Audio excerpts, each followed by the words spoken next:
네, 여러분 연휴 잘 쉬고 어떻게 출근 잘 하셨습니까? 예, 빨간 날이 지나고 왔는데 우리 주식창 보니까 오늘도 빨간 날 같습니다. 빨강빨강합니다. 아침에 투자 시작하도록 하겠습니다. 화재입니다. 네, 안녕하세요. 선입니다. 자, 오늘 직장인분들 표정이 썩 그렇게 좋진 않더라고요. 아, 다 저 같았죠. 전 지금 들어가니까 웃는 거거든요. 그 전까지 죽을 것 같아. 왜냐면 좀 쉬면 피곤하잖아요. 피곤하기도 하고 월요일이기도 하고 이제 다음 연휴 언제지 이렇게 보니까 달력이 조금 없어요. 많이 이제 넘어가야 되기도 하고 좀 힘이 없는데 시장이 우리한테 이렇게 힘을 주네요. 기분이 좋네요. 저는 딱 하나만 아니었으면 진짜 완벽한 연휴였을 것 같은데 테슬라가 왜 이렇게 힘이 없는 게 아니라 너무 떨어져가지고 제가 그것만 좀 지켜보고 계속 가지고 있었던 기억이 나는데 쉬는 날 뉴스가 더 많은 법입니다, 여러분들. 저희는 늘 쉬고 오면 딥시크가 나와 있고 연휴 지나고 나면 뭐가 나와 있고 하는데 일단 미중 갈등을 차치하고 저는 방금 말씀드렸다시피 미국 내에서도 대통령과 최고의 부자 머스크와 트럼프 갈등이 정말 건너올 수 없는 강을 건넜다 이런 평가가 좀 있고요. 우리 증시 오늘 보면은 여러분들 계속해서 허니문 랠리를 이어가고 있는데 이렇게 기분 좋을 때 또 오프라인에서 저희가 여러분들과 투자 아이디어 더 딥하게 이야기 나눌 수 있는 오프라인 세미나 준비하고 있는 거 알고 계시죠? 저희가 하나하나 소개를 좀 드려보도록 하겠습니다. 먼저 하나 올려주시죠. 두 개가 준비가 되어 있는데 뭐부터 올려주실까요? 그렇습니다. 2차 전지부터 가보도록 하겠습니다.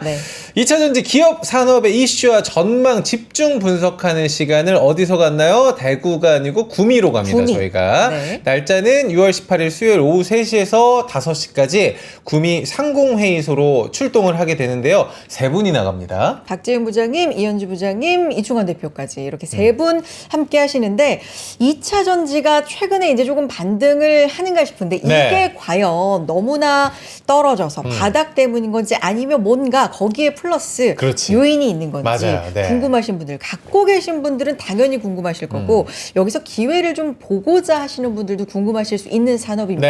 2차 전지에 대해서 정말 핵심을 짚어주신다고 하거든요. 저희가 사실 쿨준 부장님과 이야기를 나눴는데 이날 오시는 분들은 뭔가 희망찬 눈빛보다는 걱정의 눈빛이 많을 것이다라고 이미 저희는 예측을 하고 있습니다. 그렇기 때문에 걱정 많으신 분들, 2차 전지 많이 들고 있는데 고민하고 계신 분들 이날 가서 속 시원하게 질문도 좀 하시고요. 투자 아이디어 좀 체크를 하시기 부탁드려보겠습니다. 6월 18일 수요일 오후 3시부터니까요. 구미 상공회의소 2차 전지에 대한 핵심 투자에 대한 진짜 실전 이야기 세 분과 함께 하시는 시간 많이 신청해 주시기 바랍니다. 링크 통해서 들어오셔서 신청해 주시면 되고요. 다음 세미나 가보죠. 두 번째는 같은 날 같은 시간인데 일산으로 떠나도록 하겠습니다. 지역이 다르니까. 오늘 저희와 함께 해주신 우리 견자단 월요일의 남자 이혁진 차장님 함께 하시고요. 또 우리 구혜영 차장님께서 준비를 하고 계십니다. 신정부가 출범을 했습니다. 하반기 주식 투자는 어떻게 해야 될 건지 그리고 채권에 대한 고민하고 계신 분들 저희가 1부, 2부 나눠서 준비를 빵빵하게 또 준비하고 있습니다. NH투자증권 일산 WM센터 장소 확인해 주시고요. 같은 날 6월 18일 오후 3시부터입니다. 2차 전지는 구미고요. 전반적인 투자 전략, 하반기 전략, 채권 전략은 일산에서 열리니까 어디 갈까? 그러니까 잘 선택하셔서 많이 참여해 주셨으면 좋겠습니다. 역시 링크 통해서 신청해 주시기 바랍니다. 바로 만나보도록 하겠습니다. 새 정부가 출범하고 또 하반기에 우리의 주식은 어디로 향할 것인가, 주가는 어디까지 올라갈 수 있을 지금 것인가. 지금 분위기는 괜찮은데 우리 견자다 월요일의 남자 이혁진 차장님 만나보도록 하겠습니다. 나와주시죠. 안녕하세요. 네, 안녕하십니까. 차장입니다. 새로운 정부가 출범을 했습니다. 기대감도 굉장히 많이 가지고 있는데 이 랠리가 어디까지 갈 것인가, 이게 또 굉장히 궁금해집니다. 사실 정부가 처음 들어섰을 때 우리가 포인트로 잡아야 되는 것들은 좀 미리 말씀을 좀 드렸던 것 같아요. 자, 이제 제가 봤을 때는 그냥 지주사라고 하는 꼭지를 말씀드렸습니다만 이게 좀 올라가고 있는 배경과 앞으로 더 갈지에 대해서 좀 말씀을 드려보면 지수 자체는 기술적인 상단에 오긴 왔습니다. 그래요. 자, 그런데 밸류에이션 확장에 대한 룸이 상당히 많이 남아 있어요. 상당히? 맞습니다. 실제 지금 먼저 이제 오늘 빠지고 있는 종목 중에 보면 조선과 방산이 많이 빠지고 있죠. 대표적으로 공통적으로 지난주에 애널리스트들이 밸류에이션 부담 콜이 전 나가는 걸로 알고 있습니다. 자, 이유는 뭐냐면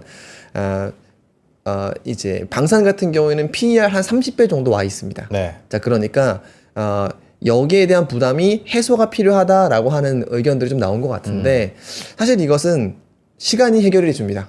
왜냐면 올해 PER이 30배인데 2년 뒤 산업재니까요. 이제 10배대로 떨어집니다. 10배 한 중후반대로 떨어지죠. 네. 이유는 수주 잔고라는 것이 있으니까 그렇죠. 이게 수익화되면서 이제 실적은 올라갑니다.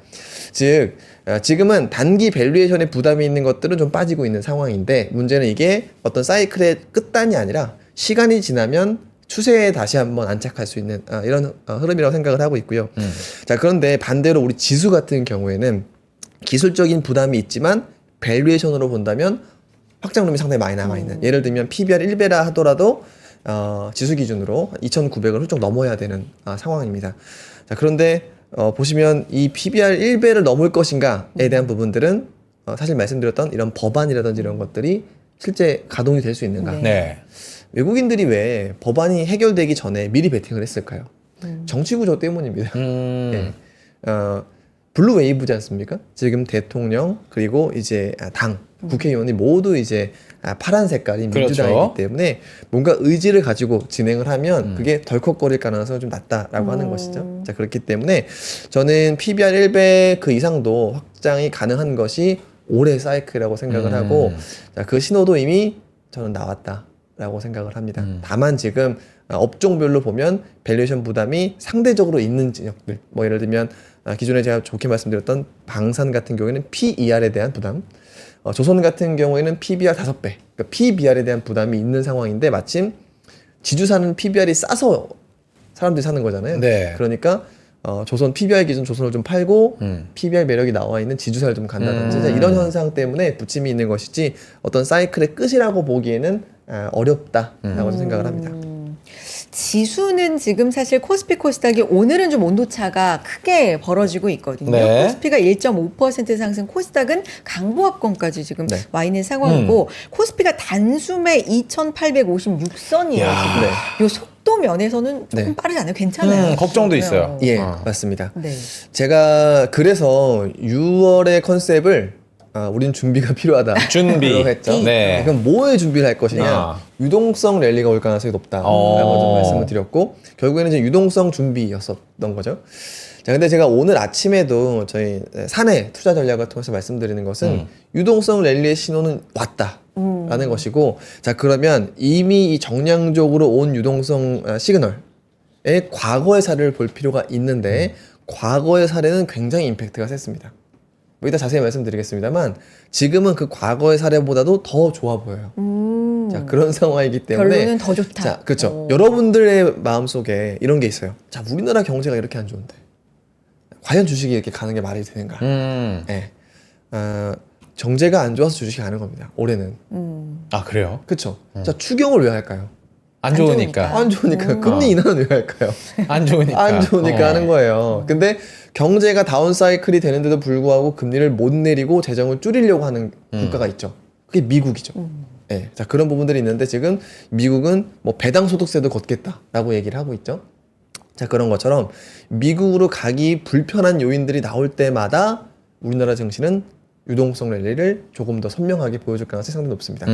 여기에 마지막 저는 올해 하반기에 아주 높은 확률로 부동산이 지금 지난해 주말에 보면 집 보러 다니시는 분들이 진짜 많았어요. 아, 그래요? 아니 이게 심상치 않게 좀 움직인다는 네. 얘기가 있어요. 엄청. 근데 진짜 이거는 아마 부동산에 관심이 있으신 분들이라면 심지어 우리 이런 얘기를 하죠. 어지간히 오르는 거는 그냥 상승.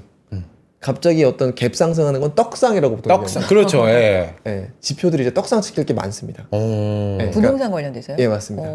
자, 그러면 문제는 우리 항상 미분값이잖아요. 우리가 이미 올라간 지표들을 아마 다음 주 중에 많이 확인을 할 거라고 보여집니다. 그러면 앞으로 더 올라갈 룸 그리고 나올 수 있는 정책에 대한 방향은 결론적으로는 부동산에서 주식으로 옮겨가게끔 장려할 가능성이 굉장히 높아 보여요. 자, 그래서 제가 말씀드리는 유동성 랠리의 그 다음 사이클은 바로 이렇게 정부가 의도한 머니 무브. 네, 부동산에서 금융자산으로의 이동. 우리가 지금 일본 얘기를 되게 많이 해요. 네. 유튜브에서도 이제 하기도 말씀을 드렸죠. 자, 유튜브에서 말씀드리는 것처럼 우리나라 역시나 금융자산으로 이동을 많이 시킬 텐데 일본도조차 하지 못했었던 법적인 구속력을 만드는 건 한국에서 이루어질 수 있습니다. 블루웨이브이기 때문에. 지금.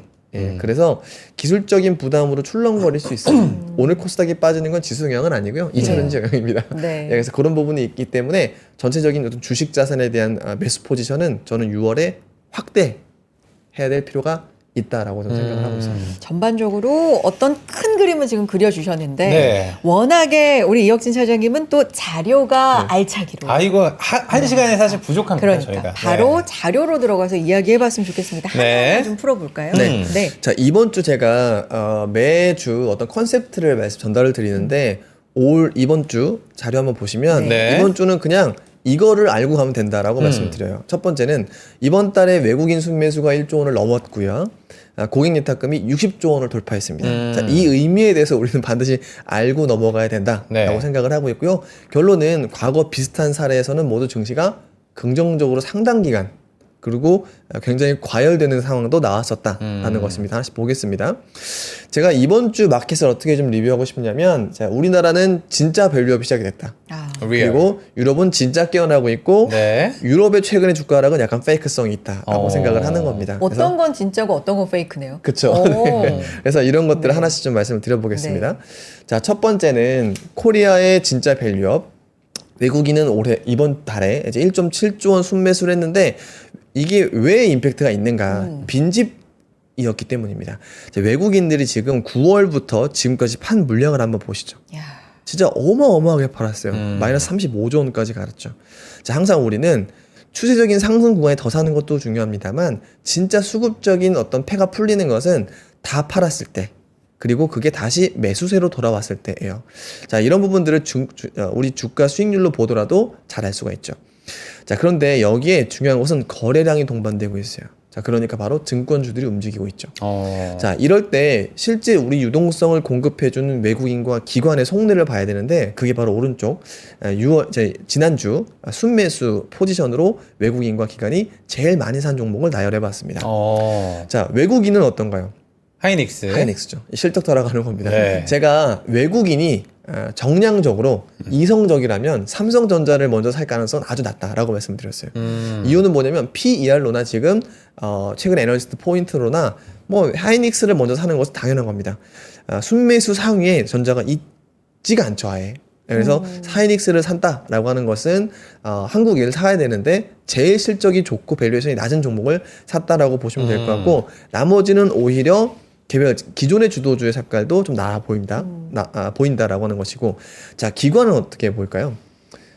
제가 봤을 때는 머리를 굉장히 많이 굴리고 있다라고 보여집니다. 네. 네, 여기서 어떻게 하면 좀 더 먹을까라고 생각을 하시는 것 같아요.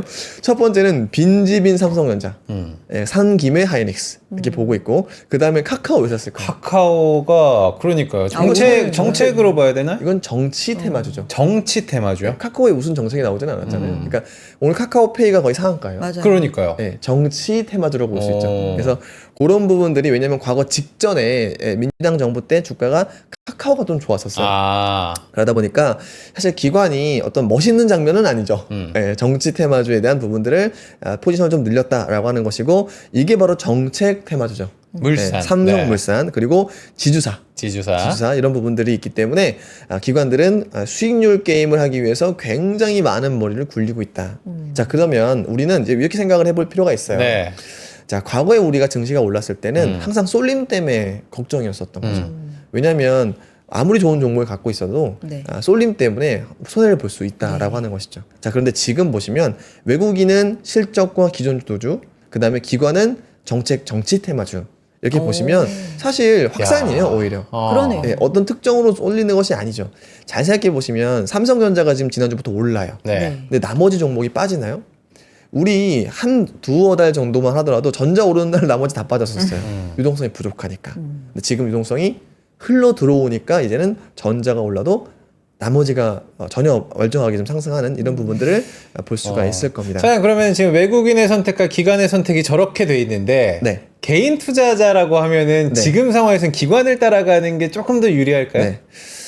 기관을 따라가지 마세요. 따라가지 마라. 먼저 가세요. 가 있으세요. 먼저 어떻게 먼저 가지? 왜냐하면 제가 이 물산이라든지 이런 지배구조 관련 주식들 미리 말씀을 좀 드렸죠. 그렇죠. 자, 우리가 저희 보시는 기관분들 정말 죄송한데 기관의 무슨 별다른 대단한 전략이라는 거는 존재하지 않습니다. 그래요. 네. 공매도 무서워하지 마세요. 공매도 그냥 무슨 인사이트가 있어서 때리는 게 아닙니다.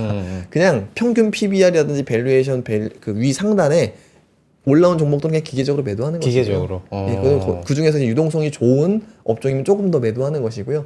자, 그렇기 때문에 공매도를 너무 무서워하지 마시고 기관을 앞서 나가야 되겠다. 예를 들면 자 지주사를 뒤늦게 따라갔다고 좀 보여요. 그러니까 우리 개인들이 더 많이 먹었을 거예요. 자 그럼 그 다음에 기관은 무슨 선택을 할까요?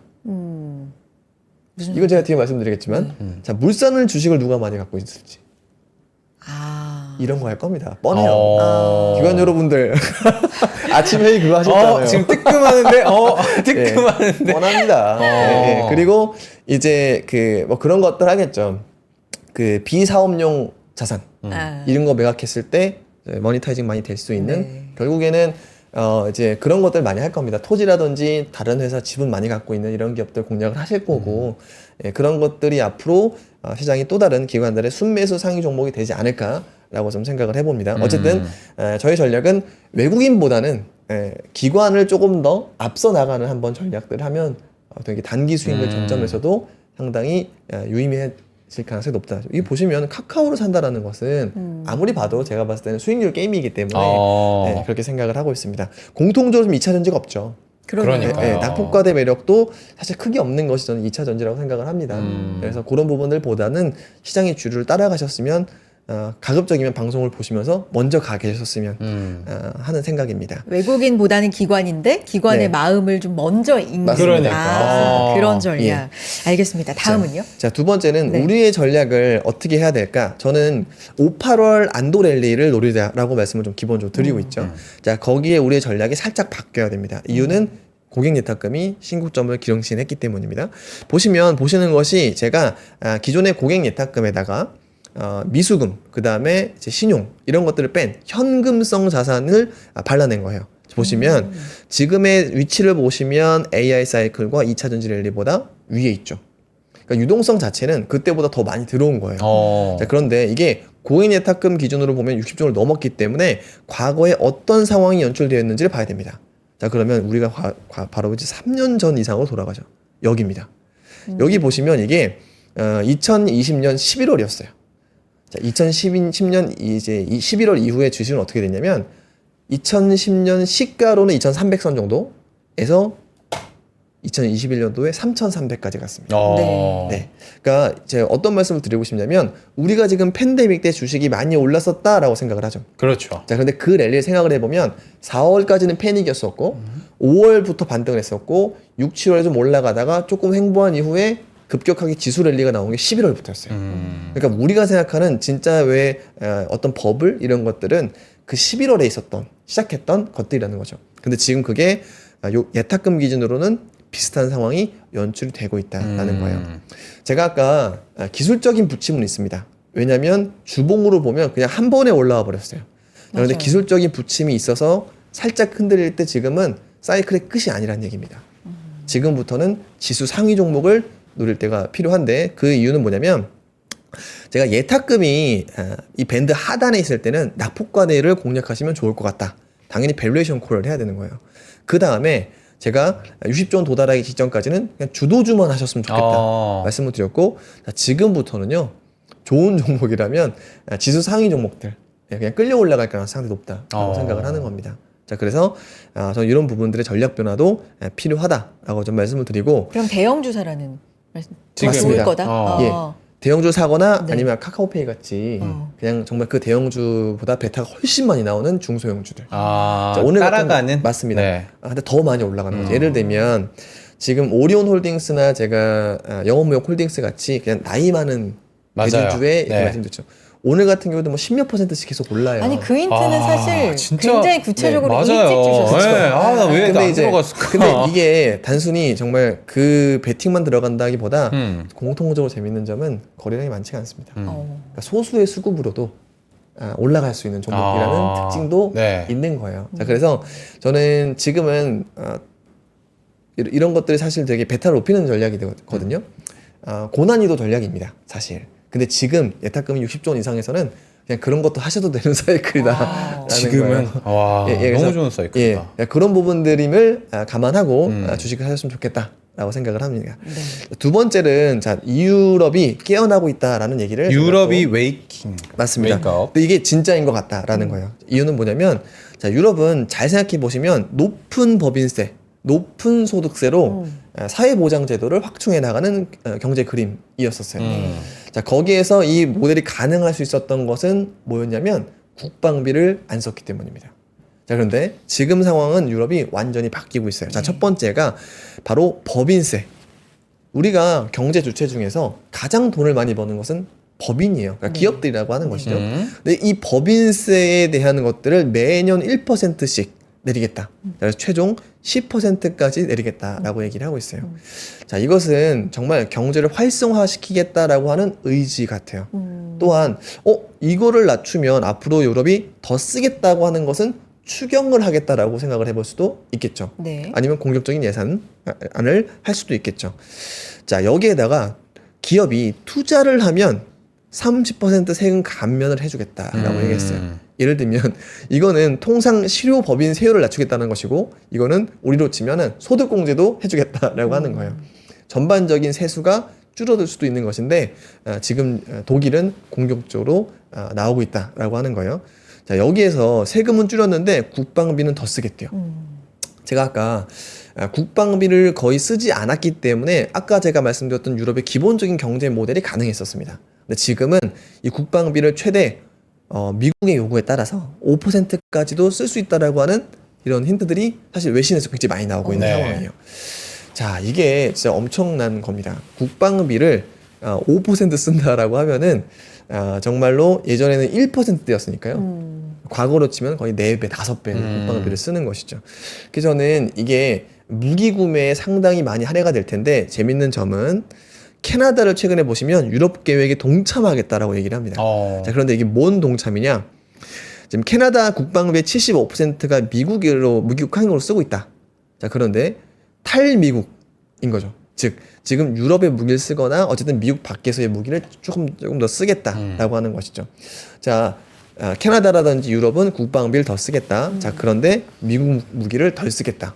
그러면 어디를 쓰는 건가요? 뭐 이제 라인메탈 거 쓰거나 아니면은 우리나라로 흘러들 거는 그러니까요. 그런 기대감이 또 있네요. 상당히 높은 것이죠. 이게 바로 트럼프의 반작용이라고 생각을 하는 겁니다. 어떤 반작용일까요?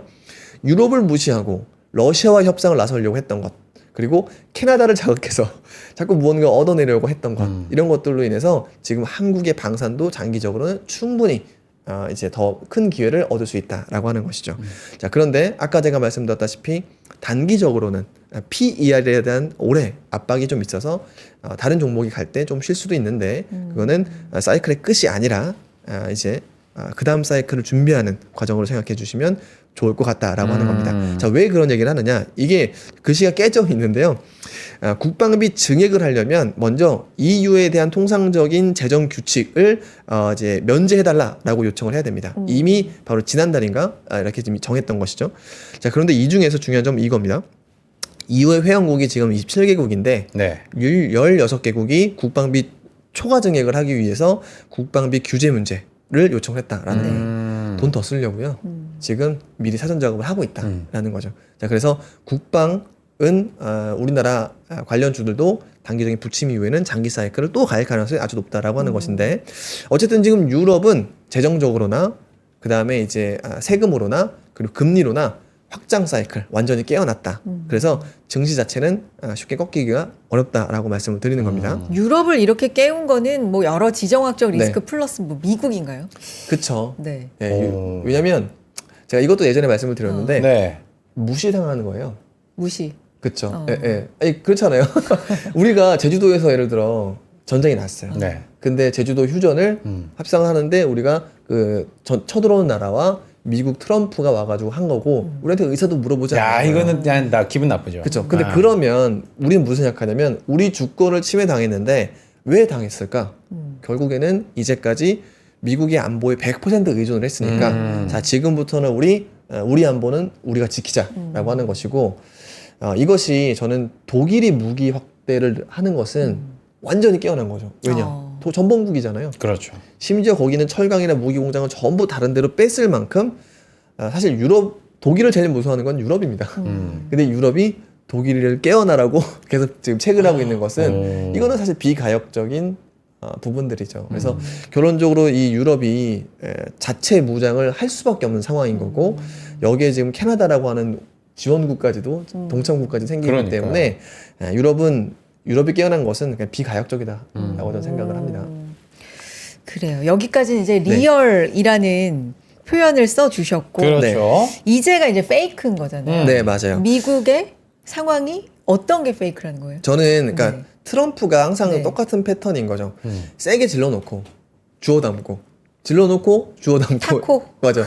제가 이거를 그래서 네. 타코 트레이딩이라고 하는 것은 또 남의 것만 쓰는 것 같아서 제가 티키타코라고 티키타코요? 그건 뭐예요? 티키 트럼프가 틱틱대고 그 다음에 다시 타코로 돌아오고 그게 자기가 주워 담을 수도 있지만 베센트가 주워 담을 때도 있고 그렇죠. 네, 또는 네. 이제 정부 관계자가 주워 담을 수도 있고 자, 이런 것들이 반복이 되기 때문에 우리 이제는 심지어 시진핑 중국도 이걸 아는 것 같아요. 그렇기 때문에 이 외교적으로도 이제 트럼프의 거친 언사에 반응을 하는 톤들이 바뀌고 있으니까 주식시장도 그에 따라서 똑같이 덜 반응할 거다라고 좀 말씀을 드리는 겁니다. 자료를 한번 보시면 네. 자 그래서 이번에 저는 테슬라나 이런 논란들이 있는 거는 같습니다만 지금의 이런 틱틱대는 사이클에서 빠진 것들은 회복이 될 거다라고 좀 말씀을 드립니다. 테슬라도 마찬가지인 뿐만 겁니까? 아니라 뭐 제가 테슬라에 대한 주가를 말씀드리는 건 아니지만 어쨌든 지금 트럼프의 언사 때문에 빠지는 것들은 다 회복이 됐었다라고 하는 겁니다. 지금 보시면은 이제 트럼프가 지난주까지도 보시면 머스크 실망했다. 그 다음에 하버드 신규 유학생 비자 발급을 또 전면 중단하겠다. 중국 합의를 위반했는데 착한 사람은 역할 여기까지 했다. 라는 거예요. 자, 그런데 재밌는 점은 자, 법원에서 유학생 관련해서는 일시 정지 명령을 또 걸어버렸고요.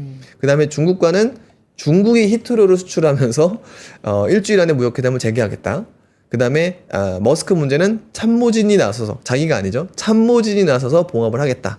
자, 이런 얘기까지도 나오고 있는 상황이에요. 결론적으로는 이제 트럼프의 언사 때문에 발작했던 것들은 리커버리가 금방 됩니다. 시기열도 되게 짧아지는 것 같아요. 자, 그렇기 때문에 이런 부분들의 페이크 드랍에 대해서는 우리가 끌려다니지 말자. 자, 그러면 우리가 좀 뭘 봐야 될까? 저는 제일 중요한 것은 결론적으로는 금리라고 생각을 합니다.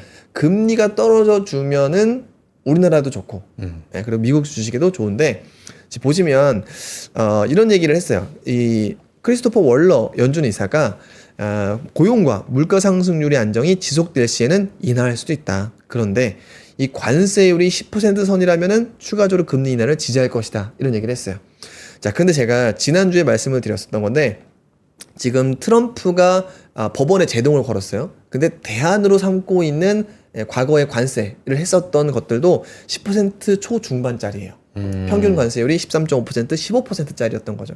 자, 그래서 크리스토퍼 월러 이사의 10% 선에 뭐 조금 벗어나긴 합니다만 그렇게 막 말도 안 되게 벗어나는 상황은 아니라고 좀 보여집니다. 자, 그래서 저는 관세율에 따른 금리 압박은 어느 정도 좀 하반기 일단락이 될 것 같고 오히려 지금은 이 코어 CPI나 ADP 민간 고용 증감 이런 것들이 상당히 중요한데 자, 보시면 우하향하고 있는 것이 보여요. 그리고 이게 장기적으로 보더라도 갑자기 크게 막 발작하지 않을까? 라는 것들은 가능성이 낮아 보여요. 이 관련해서 미국의 외신에 재밌는 분석이 나왔었는데 뭐냐면 자, 관세가 먹여지면 인플레이션이 올라가는 경로는 크게 두 가지겠죠. 기업들이 판가를 올린다. 두 번째는 관세율이 올라갔으니까 고용 부담이 늘어나는 거예요. 그러니까 사람들이 내 월급 올려줘 하는 것이죠. 이게 아니라면은 인플레이션에 대한 영향이 그대로 100% 옮겨가지는 않겠다라고 하는 거예요. 네. 자, 그런데 판가를 올리는 것은 부분적으로는 단행이 되고 있습니다만 퍼센테이지로나 2018년 대비로나 세진 않은 것 같아요.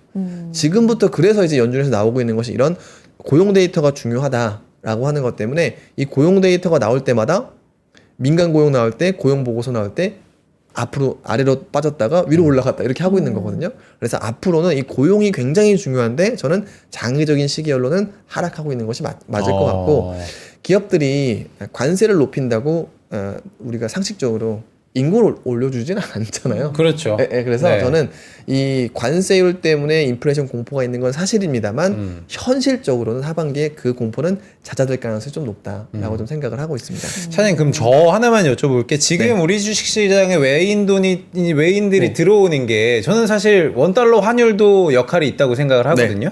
근데 이제 원화 강세를 어디까지 보냐. 근데 네. 우리나라가 이제 또 환율 관찰 대상국 지정이 됐다고 맞습니다. 하니까 이 절상 요구가 또 있을 것 같기도 하고요. 이런 네네. 사이클을 또 어떻게 흐름을 보고 계시는지. 맞아요. 사실 이것도 근데 제가 1,450원 한참 넘었을 때 말씀드렸던 부분들이 있는 것 같아요. 그러니까 외국인이 그냥 갖고만 있어도 10%는 먹는 싸움이기 때문에 외국인들은 지금 더 팔으면 약간 바보 같은 행동하는 거다. 그렇죠. 라고 말씀드렸어요. 근데 지금 1,360원 정도죠. 여기서도 저는 룸은 더 남아있다라고 생각을 해요. 내려갈 놈이. 예. 그리고 그 관찰 대상국은 사실 인위적으로 이제 환율을 조작하지 말라라고 하는 거기 때문에 그렇죠. 환율이 이상 강세를 보일 때 왜 이제 우리나라가 외환 개입을 하느냐? 안 하겠죠. 못 하겠죠, 이제는. 자, 그래서 이제 그럴 가능성도 일단 낮고, 자, 문제는 제가 9월 달에 항상 강조드렸던 것들이 있어요. 잘하면 우리가 수출이 늘어날 수 있다. 9월에. 예, 제 이 뭐 근거는 뭐냐면 연준이 첫 번째 금리를 인하하고 12개월 뒤는 평균적으로 40년 평균입니다. 평균적으로 수출이 좀 늘었던 경우들이 있었습니다. 자, 근데 이번에 연준이 첫 번째 금리 인하한 것은 지난해 9월이었어요. 그럼 더하기 12개월 하면 9월 정도가 되죠. 그래서 저는 9월과 10월에 우리 수출이 조금 회복하는 모습을 보일 수도 있다라고 생각을 하는데 수출이 늘어나면 환율이 약세가 되기보다 강세가 될 가능성이 상당히 높은 거죠. 더군다나 제가 이게 기조적일 수 있다고 생각하는 건 우리가 수출이 꾸준하게 늘어나는 것들이 있어요. 반도체, 그죠? 그 다음에 조선 이런 방산도 늘어나고 있는데 이유는 뭐냐면 수주를 받아놨잖아요. 그렇죠. 이게 뭐 경제가 어떻게 된다고 해서 갑자기 수주가 안 되거나 이런 게 아니거든요. 또 하나는 헬스케어 수출이 되게 좋아요. 헬스케어 수출도 구조적인 거죠. 뭐 물량이 가서 당연히 느는 것이고, 그 다음에 이제 CDMO 비중이 더 늘어나니까 그냥 물량은 계속 늘어날 거예요. 그래서 우리 경제의 지금의 상황이 수출이 과거처럼 마이너스 10 됐다가 플러스 10 됐다가 이런 게 아니라 잦아들고 있습니다. 수출의 곡선이. 자, 그래서 저는 9월 이후에도 환율이 추가적인 강세 전환될 가능성이 오히려 높다라고 생각을 하고 있습니다. 그래서 외국인들은 나가는 것이 아니라 추가적으로 들어올 가능성도 굉장히 높고, 과거를 보면 외국인이 한번 들어올 때 한 달 딱 들어오는 게 아니에요. 보통 한 반기 정도? 근데 올해는 좀 특이한 거죠. 원래 외국인은 이 전략을 연초에 설정해요. 원래는 그렇습니다. 보통 외국인이 1월부터 들어오면 쭉 들어오고 이러거든요. 근데 올해는 특이한 경우가 너무 많았죠. 우리나라에는 계엄이 있었고, 그렇죠. 정치적인 공석이 있었고, 미국에서는 이 관세라고 하는 패닉셀링이 있었기 때문에 이게 전 뒤로 한 5월로 한 4, 5개월 미뤄진 건 아닌가? 라고 생각을 하고 있습니다. 그렇군요. 여기까지 말씀해 주신 부분 핵심 내용 요약 들어보고 저희 잠깐 쉬었다가 더 이제 깊숙하게 조금 더 섹터로 들어가 보도록 하겠습니다. 요약 부탁드려요. 예, 핵심만 요약드리면 첫 번째, 그러니까 주목해야 될 장면은 전 세 가지라고 말씀을 드리는 것이고, 첫 번째는 코리아 밸류업인데 이번 밸류업은 진짜인 것 같다라고 말씀을 드리는 겁니다. 이미 가장 좋은 신호로 지금 외국인이 매수세가 강화되고 있고 5월에는 1조 원, 그리고 6월 순매수액은 1.7조 원으로 좀 더 강화되고 있는 실제 모습이 보이고 있습니다.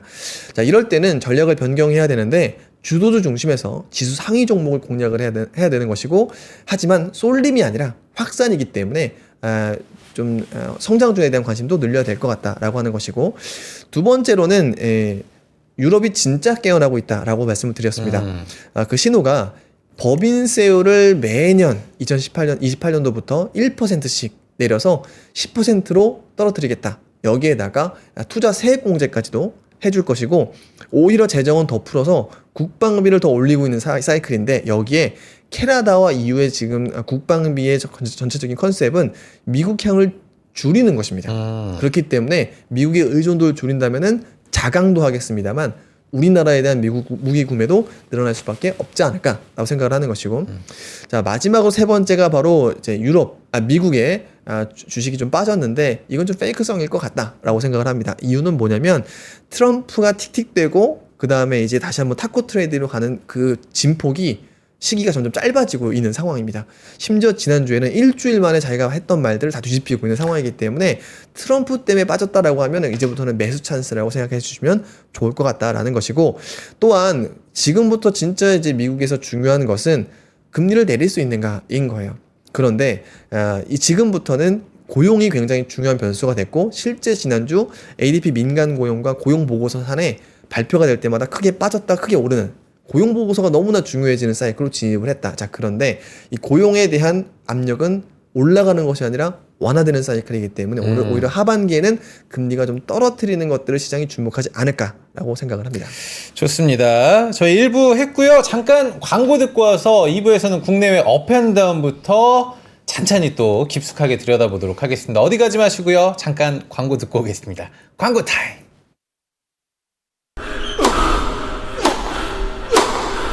멋있다. 부러운가? 14만 1211번의 스윙과 68개월 27일의 투자로 만들어진 자세다. 나의 테니스도 나의 자산도 투자로 키운다. 나는 투자한다. 나는 성장한다. NH투자증권. 네, 아침엔 투자 함께 하고 계십니다.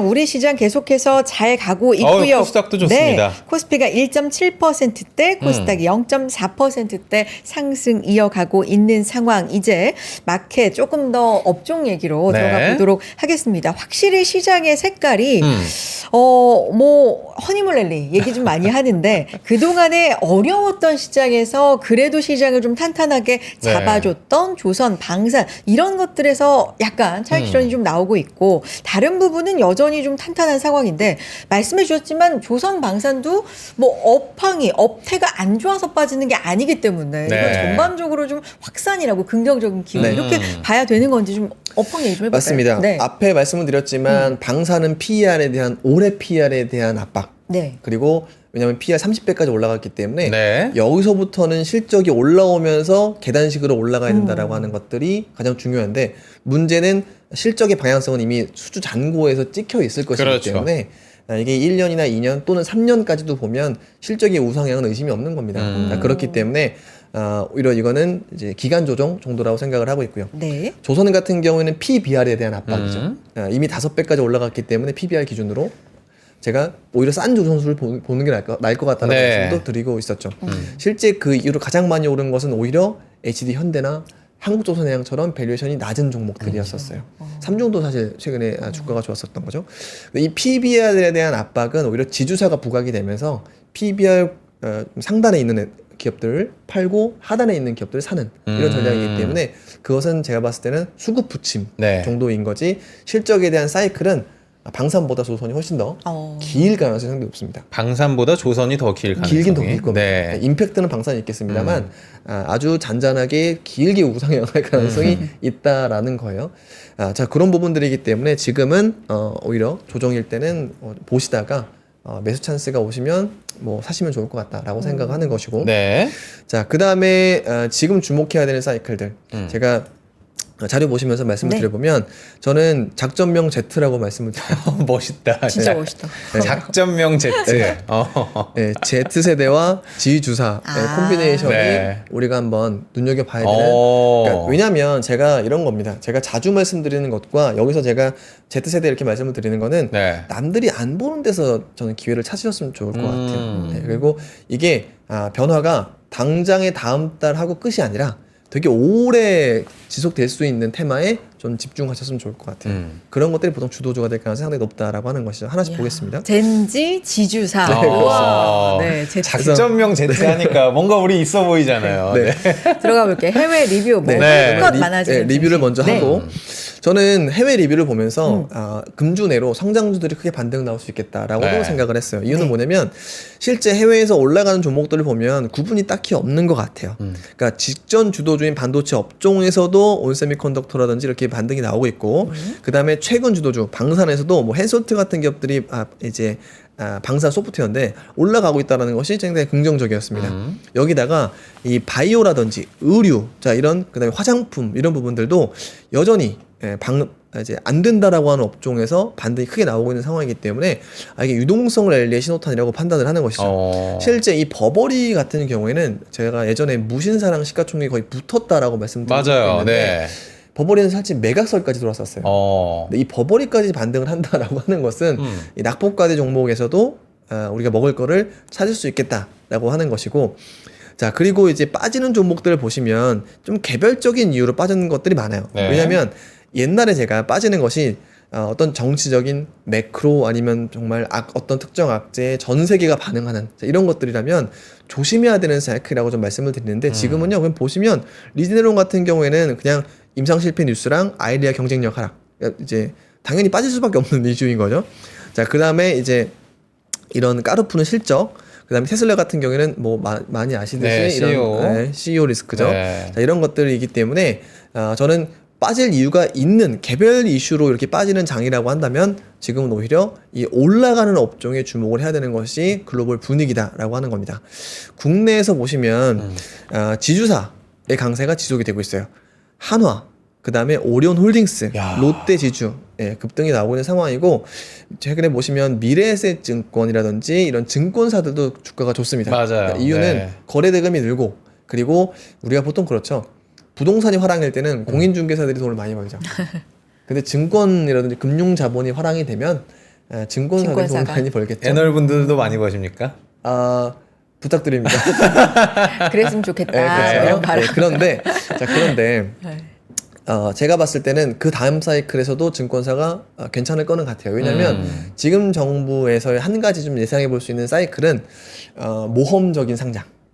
그러니까 새로운 플랫폼, 그 다음에 새로 키워야 되는 비즈니스 이런 것들을 이제까지는 좀 상장이 빡빡해졌었거든요. 사실 지난해요. 거래소에서 여러 가지 좀 조건들을 걸었던 것은 상장을 조금 더 불편하게 하고 모험 상장을 이제 좀 더 장려하는 것들은 아니었었어요. 네. 자, 그런데 지금 보시면은 이 모험적인 상장, 새로운 비즈니스 플랫폼에 대한 상장이 조금 더 가속화될 가능성이 좀 있다라고 보여집니다. 그러면 또 증권사 입장에서 특히나 IB 업종에서 커질 수가 있겠죠. 뭐 사실 참고로 저희 회사가 참 IB가 네. 강한 회사죠. 네. 그래서 어쨌든 자 이런 부분들이 있고 그 다음에 이제 빠지는 종목들을 보면 이런 펩트론 같은 개별 악재, 그러니까요. 자, 이런 종목들이 빠졌고 반대로 일어난 알테오젠 같은 경우에는 같은 바이오 업종입니다만 긍정적인 뉴스가 나오면서 또 급등하기도 했었어요. 뭐 사실 이 알테오젠 같은 경우에는 특허라고 하는 걱정들이 있었거든요. 특허 이슈라든. 근데 보통 우리가 특허를 할 때 특허가 싸우면 뭐가 문제가 있는 것 같다라고 하면은 조사 개시를 합니다. 이 보통 이제 알테오젠 같은 경우에는 PGR 조사 개시가 들어가는 것인데 이게 되면 통상적으로 70%의 확률로 긍정적인 결과를 낳았어요. 자, 그런데 따지고 보면 80% 이상 낙관할 수 있는 뉴스가 지난주에 나온 것이죠. 그래서 저는 이 바이오 업종이라는 특정 업종이 누구나 빠진다고 쏠려가는 상황도 아니기 때문에 자, 이런 업톤 종목들을 주목을 했으면 좋겠다라고 하는 겁니다. 자, 그러면 이제 하나씩 좀 보겠습니다. 네. 제가 팝마트라고 그렇죠. 많이 말씀을 말씀해 드렸죠. 주셔서 네. 네. 지금 보시면 2024년 1월부터 지금까지 거의 10배 올랐죠. 24년부터 네. 예. 이게 지금 23년도부터는 완전히 10배고요. 아니 올해 들어서만 주가가 3배 이상을 급등을 그렇죠. 했더라고요. 네. 자, 엄청난 종목입니다, 사실. 자, 그런데 자, 이게 왜 이런 상황이 됐을까? 어떤 특별한 모델이 있었을까?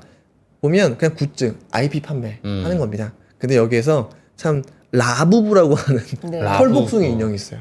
알아요. 네. 몰라요. 저게 아니 저런 거 좋아하는 어. 귀여운 거 좋아하는 분들이 주변에 있거든요. 네. 먼저 알려주시더라고요. 네, 근데 네. 처음에는 귀여운 걸 모르다가 네. 자꾸 보니까 귀여운 거 익으니까 더 귀여워지는구나. 맞아요. 그러니까 자기의 기존의 패션템들 네. 뭐 스마트폰이라든지 맞아요. 뭐 가방에 매단다든지 이걸 하나 달면서 엣지를 그러니까. 주는 거예요. 근데 근데 문제는 그 품목이 재고 우리나라처럼 우리 이제 과거 전통 산업처럼 재고를 엄청 확보해 놓는 게 아니라 아주 타이트하게 가는 거예요. 그래요. 줄을 세우는 오. 네. 그래서 그런 비즈니스가 성공을 했기 때문에 네. 자, 이렇게 되면 10배 간 비즈니스가 하나 나온 거예요. 그리고 이 인형 판매액이 전년 대비 1200%예요. 그리고 이 판매되는 방식도 하나 재미있는 건 팝업 말고도 블라인드 박스. 자, 그럼 랜덤 박스 느낌인 랜덤 거예요? 박스인 거예요. 어. 네, 랜덤 박스이기 때문에 이게 Z세대들이 뭘 좋아하는구나. 배팅 좋아하고 리미티드 에디션 좋아하고 이런 것들을 다 담아낸 것이 팝마트라서 제가 이 현대백화점 지하 2층을 꼭 가보셔야. 그렇죠. 이 현대백화점 지하 2층에도 팝마트가 있습니다. 이게 지금 팝마트가 중국 회사인 건가요? 그러면은? 홍콩에 상장돼 있는 홍콩에 중국권 기업이고 아크테릭스라든지 그 저번에 말씀드렸던 네. 살로몬 이거 맞아요. 파는 아머 스포츠도 중국 회사입니다. 아. 그러니까 인수가 된 거죠. 인수가 된 거죠? 네. 어. 미국에 상장되었는데 중국 자금의 인수가 된 것들이죠. 이미 텐베거가 됐고 올해만 3배가 주가가 올랐는데 저는 사실 팜마트 차장님 때문에 알았거든요. 네. 아마 아니, 많이들 그러실 거예요. 봤는데 너무 올랐네? 예, 이런 예. 느낌이니까 예, 예. 지금도 괜찮은 거야? 투자적인 관점으로 봤을 때? 근데 뭐 제가 해외 주식 담당은 아니니까. 그쵸, 네. 근데 이게 제가 Z세대 세대 사이클은 진짜 오래 간다라고 말씀드려요. 아, 세대 사이클은 오래 간다? 진짜 오래 가는 겁니다. 어. 이게 그냥 1년이 아니라 5년이 아니라 보통 이제 거의 10년 가까이 될 수 있는 사이클이기 때문에 이런 걸 주목하자라고 하는 겁니다. 네. 자, 그 다음이 바로 우리나라의 지주사 사이클인데 제가 그 지주사 사이클이 끝날까 계속할까 이걸 말씀드릴 때 그 그룹사에서 제일 많이 올랐다라고 하는 것은 되게 긍정적인 사이클이다라고 말씀드려요. 실제 지난달 한번 보시면 5월부터 현재까지 수익률을 보면 우리나라의 정말 가장 큰 대장주인 하나 에어로스페이스보다도 하나 주가가 더 많이 올랐어요. 그렇죠. 이거는 수급이 어찌 보면 하나 에어로스페이스를 팔아서라도 하나 지주사로 들어가려고 하는 심리들이 반영이 됐다라고 보는 겁니다. CJ 같은 경우는 더 웃겨요. 빠졌는데 지주는 올랐어요. 그러니까 사실 제일지당 같은 경우에는 투자 매력을 못 봤었던 주주들이 CJ 지주사라면 살 수 있을 것 같다라고 베팅하는 것이고 오늘도 좀 많이 올라간다라고 네. 보시면 될 것 같고 음식료에서는 정말로 처참하게 빠져있는 상황인데 오리온 홀딩스는 예, 사실 오늘 같은 게 더 많이 올라가죠. 자, 그런 상황이기 때문에 지금은 계열사 중에서도 지주사가 제일 많이 올라가는 사이클이라 이거는 낙관을 하셔도 저는 괜찮을 것 같다라고 생각을 하는 거고 개별 종목에 대해서는 제가 지금 방송에서 말씀드리기보다는 뭐 세미나라든지 그렇죠, 네. 저희 회사 고객분들한테는 뭐 편하게 말씀드리는 거라서 어쨌든 지금 사이클의 신호는 여전히 긍정적인 부분들이 이어지고 있다. 자, 그 다음에 또 재밌는 점, 제가 항상 남들이 안 보는 것들을 챙겨 보셔야 된다라고 말씀드리는데 제가 이번 주에 가져온 것은 비료 기업들이 뜨고 있어요. 비료. 예. 네. 전 세계의 비료 기업들을 보면 이런 야라라든지 모자이크, 미국의 뉴트레인 같은 기업들이 네. 거의 과점하고 있습니다. 자, 그런데 네. 이 비료 기업들이 왜 갑자기 저렇게 올라갈까? 보시면 결국에는 이 비료의 원료들이 공급을 부족해지는 신호들이 나왔었기 때문에 자, 보시면 비료라고 하는 것은 이제 뭐 질소 비료, 그렇죠. 그죠? 아니면은 뭐 이제 칼륨 비료 이런 네. 것들이 있어요. 자, 그런데 그 원산지들이 보면 러시아나 뭐 벨로루시 뭐 이런 데요. 그렇구나. 근데 여기와의 무역이 상당 기간 좀 제한된 상황이었고 네. 그러다 보니까 비료 가격들이 좀 올라갈 만한 여지들이 있었다라고 하는 거죠. 어찌 보면 우리가 향후에 농산물 가격의 상승에 대한 사전 베팅일 수도 있어요. 자, 그런 부분들이 있기 때문에 우리가 이런 것들을 미리 알아줘야 된다라는 것이고 이거 보여드리면 또 그러면 뭐 조비 사야 되는 거 아니야? 이렇게 되는 그게 그치, 아니라 자연스럽게. 여러분들 마우스를 멈추세요. 그게 아니라 기본적으로 이 농산물 인플레이션에 대한 사전적인 베팅을 하고 있는 건가? 그러면 그 다음 스텝은 무엇이지? 이제 이런 것들. 왜냐면 실제 지금 일본에서 쌀 부족이 한번 나왔었잖아요. 네. 네, 그런 것들이 이제 좀 국소적으로 나오고 있는데 혹시라도 이렇게 좀 더 나올 수 있는지에 대해서 우리가 대비를 해야 될 것 같다. 글로벌 농업회사 이런 것들을 한번 그렇죠. 살펴보는 것도 농업의 가치가 높아진다 이러면 농지의 가치가 높아진다. 농지. 그렇죠. 그럼 농지를 많이 갖고 있는 기업은 어딘지. 그러니까 결국에는 그런 식으로. 오히려 이런 식으로 푸셔야 된다. 지금 조비 뭐 사지 마시고 멈춰. 일단 멈춰. 여러분들. 비료테만 사지 마시고 네, 그런 얘기 하는 게 아니라 왜 올랐고 그 원인이 무엇이고 이게 어떤 경로로 갈지에 대해서 우리 미리 생각을 해보자라고 하는 겁니다. 네, 요거를 좀 요약을 해보면 네. 저는 글로벌 국내 시장을 보면 결국에는 위험 선호 복귀 시그널이 나왔다라고 저는 생각을 하고 있습니다. 자, 이유는 뭐냐면 신규 주도주나 직전 주도주가 같이 올라가는데 여기에 낙폭과대주들도 반등하는 시그널들이 보였기 때문이고요. 우리나라에서는 지주사, 그러니까 결국에는 사업회사의 가치를 반영할 수 있는 지주사에 대한 확장 사이클이 전 조금 더 나올 수 있다라고 생각을 하는 거예요. 뭐 일전에 제가 말씀드렸던 기존의 지주사에서도 좋은 종목들은 앞으로도 긍정적이라고 생각을 합니다. 여기에 증권주나 금융주로 옮겨 확산이 된다라고 하면은 쉽게 시장은 꺾이기도 어렵다라는 거고요.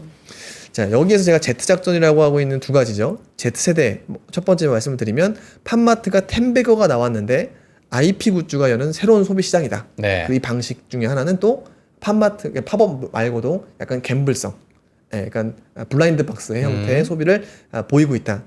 자, 여기서 또 이 캐릭터 인형이 판매 성장률이 1200% 나왔었기 때문에 향후에 우리가 IP 굿즈 팔 수 있는 기업들도 챙겨봐야 되는데 얘가 제가 사실 자주 말씀드리는 게 엔터죠. 엔터죠. 엔터는 다 굿즈로 팔 수 있습니다. 전부 다 굿즈로 팔 수 있어요. 네. 자, 이런 부분들이 있기 때문에 엔터에 대한 낙관도 유지를 한다. 자, 그 다음에 지주사인데 그룹사 내에서도 제일 많이 오르는 것은 의미가 있다. 자, 그리고 밸류에이션이 지금 당장 뭔가 많이 올라와서 주가적으로 부담이 보일 수도 있는데 밸류에이션 룸으로 보면 더 많이 남아 있습니다. 뭐 하나의 예만 들어드리면 버크셔 해서웨이 대표적인 지주사죠. 그렇죠. 뭐 워렌 버핏에 대한 믿음은 있습니다만 PBR 2배 이상이에요. 자, 그렇기 때문에 우리가 신뢰를 담보한 지주사라고 한다면 우리가 조금 더 믿어봐도 되겠다라는 거고요. 그 다음에 기존의 사업회사 영업이익이 턴어라운드 하는 지주사도 같이 보시면 좋을 것 같아요. 왜냐면 이 지금의 이 경로가 이제까지 사업회사만 돈을 벌고 땡이었는데 이 돈 버는 금액이 지주사를 통해서 배당으로 토해내는 사이클이다 라고 하는 것인데, 그렇게 되면 사업회사 실적이 좋은 홀딩 컴퍼니도 지금은 좀 같이 볼 필요가 있겠다. 그 이유에 대해서는 제가 뒤에 말씀을 드리도록 하겠습니다. 알겠습니다. 지금 한 6분 남아서 마지막. 그, 뒤, 네. 그 예. 뒤를 이제부터 네. 설명해 주시면 돼요. 근데 뒤가 또 네. 핵심 내용이에요. 그러니까. 정책주를 맞아요. 또 준비를 해주셨는데 제일 지금 시장에서 관심을 네, 받고 맞아요. 있는 트렌드가 지금 다 나와 있는 것 같아요. 56분이었네요. 그러니까 알겠습니다. 54분이요. 조금 더 드리겠습니다. 예, 조금 더 드리겠습니다. 네, 알겠습니다. 자, 그러면은 가보죠. 이제 핵심은 결국에는 정책주는 자세히 봐야 되는 것이고 삼성그룹이나 현대차그룹처럼 대기업 그룹 계열사의 전략이 발등이 불이 떨어진 건데 어떻게 바뀔까를 한번 상상해 보자 라는 겁니다. 자, 그래서 지금 보시면 먼저 여기서 그냥 시간을 많이 쓰겠습니다. 자, 보시면 지금 코리아 디스카운트 해소의 3종 세트예요. 그러니까 제가 사실 하나씩 더해서 말씀을 드리고 있는 거예요. 네. 보시면 상법 개정안은 말씀을 드렸고 증여세법도 말씀을 사실 드렸어요. 핵심은 상법 개정안은 이 충실 의무 대상에 주주가 더해진다라는 것이고, 근데 많이들 헷갈리시는 게 이게 자사주 소각, 의무 소각은 이게 아닙니다. 여기 들어가지 않았어요. 충실 의무 대상에 주주가 들어간다는 것이고, 이 충실을 해야 되는 이사회를 집중 투표를 통해서 일반 주주들도 참여를 해서 이사를 뽑을 수 있게 된다라는 거죠. 기본적으로 거버넌스가 해소가 될 가능성이 있다라는 거죠. 자, 그럼 다시 이제 오른쪽으로 오셔서 상속 증여세법 개정안이라고 하는 것은 저평가된 홀딩 컴퍼니가 시가평가의 하한을 0.8배로 제한을 하는 거예요. 즉 우리가 정말 0.2배짜리 홀딩 컴퍼니는 세금을 4배 더 내야 될 상황도 나올 수 있다는 거예요. 그러면 자연적으로 테마를 타서 주가가 올라갈 수도 있습니다만 실제 대주주는 지금부터는 주가를 낮춰서 상속을 하는 게 아니라 배당을 더 하든지 아니면 차라리 주가를 올려서 물납을 하든지 이런 전략 변경이 필요하지 않을까라고 의심해 보는 겁니다. 여기에 마지막이 소득세법 개정안인데 여기 한번 보세요. 배당 성향 35% 이상의 상장 법인은 배당 소득을 분류과세하겠다라는 거예요. 지금은 이게 어느 정도 임팩트냐면, 자, 3억 원을 초과하는 경우에는 기존에 10억 이상이면 최대 49.5% 절반이 배당 소득세예요. 네. 건보료에도 영향을 미치죠. 금수세니까, 저희 금융소득이니까요. 근데 이거를 분리과세로 27.5%로 닫아주겠다. 자, 이러면 잘 생각해 보세요. 대주주가 좋아할까요, 싫어할까요? 이건 뭐 나쁘지 20번 않아요. 그러니까요. 20% 대주주가 네, 나쁘지 않아요. 네. 잘 보시죠. 이거 이제 한번 연결해 보죠. 네. 우리는 창의력이라는 것은 연결해야 되는 거예요. 네. 자, 보시면 자, 지금 주주 환원을 할 수 있을 만한 배경을 상법 개정안으로 만들어 줬고요. 구조적으로 여기에 주가를 인위적으로 낮춰야 될 만한 이유를 없애져 버렸어요. 네. 여기에 배당을 만약에 늘렸을 때는 분리과세를 해줄 텐데 3억 원이 초과한 3억 원이 아니죠. 뭐 100억, 1000억, 그죠? 이런 분들 세율 반토막 냈었는데 이거 27.5%로 가둬버린 거예요. 자, 이 패키지가 갔을 때 싫어할 만한 사람이 누굴까요? 없어요. 잘 보시면 지금 정부의 경제 기조랑도 맞아요. 뭐냐면요. 대주주, 즉 부자가 세금을 더 낸 부분들이 일반 주주들 주가 수익률로 환원이 될 수 있는 구조처럼 되겠죠. 자, 그럼 제가 하나 예시를 드리겠습니다. 이건 주식 추천이 아니에요. 예를 보시면 드는 예시를 거죠? 드리겠습니다. 자, 지금 보시면 삼성물산과 삼성생명을 통해서 이재용 회장님께서 거의 3천억 정도 이제 배당 소득을 받아요. 네. 그러면 실현 손익은 얼마일까요? 절반 날라가야 되잖아요. 아. 한 1,700억 되겠죠. 1,500, 1,700억. 자, 이게 만약에 27.5%로 네. 된다. 그러면 2천억이 훨씬 넘어가죠. 배당을 더 늘리겠다. 3천억 넘죠. 네, 반기겠죠. 자, 그런데 아까 제가 앞에 돌아가서 35%의 배당 성향이라고 말씀드렸어요. 네. 삼성물산 작년에 30%. 아. 좀만 더 올리면 됩니다. 그러네요. 생명 이미 넘었어요. 여기까지 하겠습니다. 아. 네, 이게 누구든 반겨야 되는 겁니다. 근데 지금의 이 세 가지의 고리는 누구든 반기게끔 만들어 버린 거예요. 자, 그래서 정치색을 떠나서 이 법안을 하나하나 해석을 하면 지금 지주사가 왜 가는지, 다음은 뭐가 나올지에 대해서 알 수가 있는 것이죠. 자, 어쨌든 자, 그 다음에 제가 현대그룹도 한번 또 예시로 들었어요. 네. 이거는 특정 종목을 추천하는 게 아닙니다. 네네. 다 이런 지주사, 제가 왜 지주사를 말씀을 드리고 어떤 맥락으로 종목까지 내리는지를 말씀을 드리는 거예요. 자, 지금은 이렇게 보시죠. 보스턴 다이나믹스 중심으로 한번 보셨으면 좋겠어요. 네. 재밌는 분석입니다. 자, 지금 앞에 법안은 세 가지를 기억을 하신 다음에 지금 만약에 현대차 그룹이 어떤 생각을 고민을 할까라는 거예요. 보스턴 다이나믹스 주식을 정의선 회장, 글로비스, HMG 글로벌이 갖고 있어요. 네. 그렇죠? 보스턴 다이내믹스가 상장을 했을 때 벌어질 수 있는 것은 구주 매출이겠죠. 구주 매출을 누가 할까요? 제가 봤을 때 뭐 전 모릅니다. 만약에 네. 승계를 위한 주식을 가져오기 위한 새로운 재원을 확보한다 그러면 캐시카우는 지금 이쪽이 될 가능성이 높지 않을까요? 요렇게 여기도 주식도 갖고 있고 아까 제가 삼성그룹주 네. 한 바퀴 이렇게 도는 배당의 흐름을 간다라고 했을 네. 때는 배당의 흐름은 보스턴 다이나믹스라고 하는 이벤트를 통해서 이쪽은 개연성이 없고요. 오히려 이렇게 흘러갈 가능성이 좀 있다라고 하는 것이죠. 자, 이런 것처럼 제가 뭐 글로비스 추천드리는 게 아니라 네네. 그룹사들이 앞으로 대주주의 캐시카우, 승계를 위한 캐시카우를 어떤 기업으로 할지에 대한 지배구조를 통해서 아이디어를 뽑아내셨으면 좋을 것 같다라고 하는 것이고, 여기에다가 이제 뭐 보스턴 다이내믹스나 삼성물산이나 이렇게 지분을 갖고 있는 다른 일반 지주사들도 같이 한번 보시면 제가 긍정적인 올해 하반기 나올 수 있을 것 같다라고 생각을 합니다. 지금 추진하고 있는 법들과 이게 네. 통과가 됐을 경우에 현재 네. 구조를 통해서 우리가 한번 이제 상상을 해보는 거죠. 맞아요. 이제까지는 네. 우리가 작년만 하더라도 어떤 주식을 누르고 어떤 주식을 올리고 뭐 이런 거잖아요. 그러니까. 자, 그런데 지금 네. 보시면 자, 그런 만약에 과거에 놀리면 네. 이거 산발을 올려야 되는 거 아닙니까? 그게 아니라는 거죠. 세상이 바뀌었습니다. 세상이 바뀌었습니다. 지금 어떤 주식을 올리고 어떤 주식을 낮춰야 되는 시기는 끝났어요. 그냥 이제 누이 좋고 매부 좋을 수 있는, 그렇죠. 그래서 삼성전자의 자사주 10조 원 너무 칭찬드리고 싶습니다. 삼성전자의 자사주 10조 원을 다 소각한다? 정말 국민 주식으로, 국민 그룹으로 나올 수 있고, 삼성생명의 자사주도 소각한다? 정말 자랑스러운 한국 기업이 될 것 같아요. 자, 이렇게 될 수 있는 다른 기업들을 한번 찾아보시면 좋을 것 같다라고 생각을 합니다. 아니 우리 차장님 얘기만 들으면 모두가 윈윈인데 이게 왜 법안이 아직까지 지지부진했는지가 또 일반 주주로서는 예, 굉장히 예. 궁금해지고 그러네요. 네. 사실 이거는 방송에서 할 얘기는 아니고요.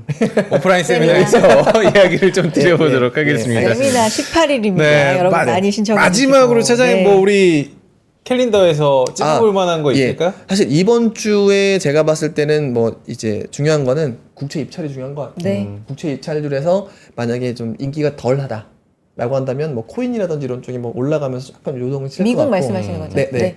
근데 만약에 정상적으로 문제가 없다라고 하면은 금리도 좀 빠지고 네. 시장은 좀 안도 랠리를 추가적으로 이어갈 가능성이 높다라고 생각합니다. 다만 네. 추세적으로 막 이렇게 치솟을 것이냐? 그건 아니에요. 왜냐하면 연준의 블랙아웃 기간이 시작이 됐기 때문에 그러네요. 그 기간에 주식 수익률이 많이 좋지는 않습니다. 네. 알겠습니다. 오늘도 아쉽지만 꽉 찼던 네. 진짜 알차다, 시간이고 알차. 맞아요. 여기까지 듣도록 하겠습니다. 이혁진 차장님 고맙습니다. 고맙습니다. 예, 감사합니다. 네. 아쉬운 부분은 또 진짜 오프라인 세미나 통해서 많이 또 풀어주실 것 그러니까요. 같으니까. 가까운 또 많이- 일산에서 네, 준비를 맞아요. 하시니까 네, 네, 많이 이쪽에 계신 신청해. 분들은 신청 부탁드리겠습니다. 그러니까요. 자, 코스피 1.9%, 코스닥 0.7% 아우, 좋네요. 상승 유지해주고 있는 상황. 오늘도 여러분 수익 내는 하루 되시고요. 내일 인사드리겠습니다. 여러분 고맙습니다. 고맙습니다.